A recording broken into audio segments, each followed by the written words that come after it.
अध्यात्म विज्ञान कोई धर्म या संप्रदाय नहीं है, ये स्पिरिचुअल साइंस है जो कुदरत के कानून पर आधारित है। ये विज्ञान पूरे ब्रह्मांड के सभी रहस्यों को उजागर करता है और जीवन के सभी पहलुओं को समझने के लिए एक नई दृष्टि देता है। इसी को आर्ट ऑफ विजन कहते हैं, दुनिया को देखने की एक नई दृष्टि, जो अध्यात्म विज्ञानी परम पूज्य स्वामी श्री कमलेशानंद जी के निर्देशन में सनातन सत्य का अनुसंधान कर हमारे जीवन को प्रकाशित करे। जय सच्चिदानंद।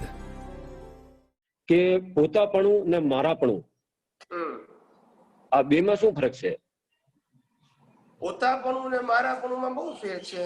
મારાપણું તો અજ્ઞાન અવસ્થામાં હોય અને પોતાપણું જ્ઞાન થયા પછી હોય। એટલે જ્ઞાન થયા પછી જે ડિસ્ચાર્જ છે એ બધું પોતાપણું? ના ના ના ના, અજ્ઞાની અવસ્થામાં મારાપણું હોય, મેં કર્યું, મારું છે, એનું છે, આ બધું મારું શબ્દ એ અજ્ઞાનમાં વપરાય। પોતાપણું એટલે શું છે કે મન વચન કાયા દ્વારા થયેલી ક્રિયામાં પણ, મન વચન કાયા દ્વારા થતી ક્રિયામાં પણ જ્ઞાન જાણ્યા પછી પણ આપણને વિજ્ઞાન સ્વરૂપે ના સમજાય, એટલે જે મારાપણું ઉત્પન્ન થયું એને પોતાપણું કહેવાય। હું દાખલો આપું છું એટલે તમને સમજાશે, એમને નહીં સમજાય। બરાબર। પહેલા તમે ચંદુલાલ હતા અને એમ કહેતા હતા કે ચંદુલાલ હું રોજ જે ભગવાનની આરતી કરું છું તે મારાપણું હતું। બરાબર બરાબર। હવે તમને ખ્યાલ આવ્યો કે ચંદુલાલ જુદા છે અને હું જુદો છું, બરાબર છે? બરાબર।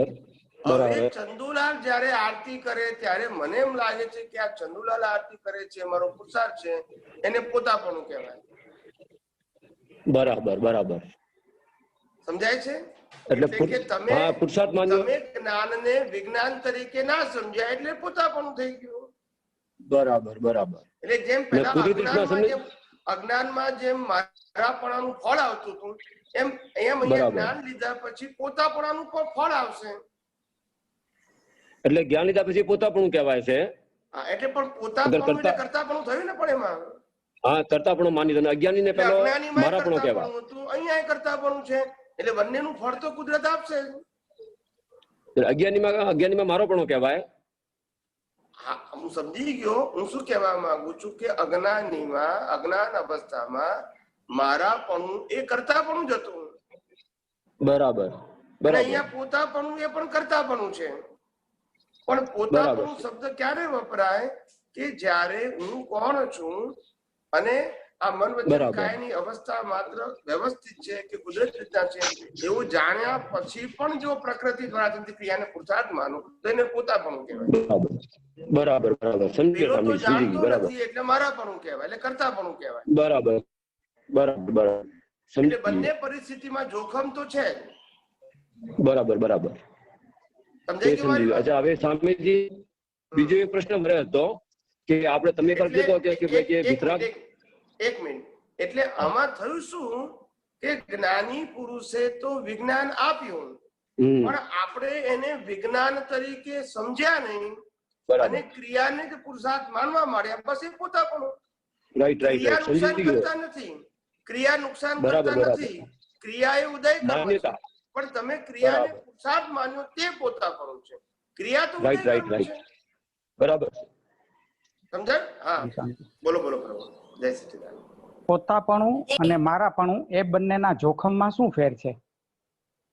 પોતાપણાનું જોખમ વધારે છે, મારાપણાનું જોખમ ઓછું છે। મારાપણા તો અજ્ઞાનીને હોય એટલે અજ્ઞાનીને જોખમ જેવું હોય નહીં, કારણ કે એને તો સંસારમાં જ જીવવું છે। અચ્છા, બરાબર। એટલે પોતાપણાનું જોખમ વધારે, હું કોણ છું એનું ભાન થયા પછી એને પોતાપણું છે એટલે જોખમ વધારે છે।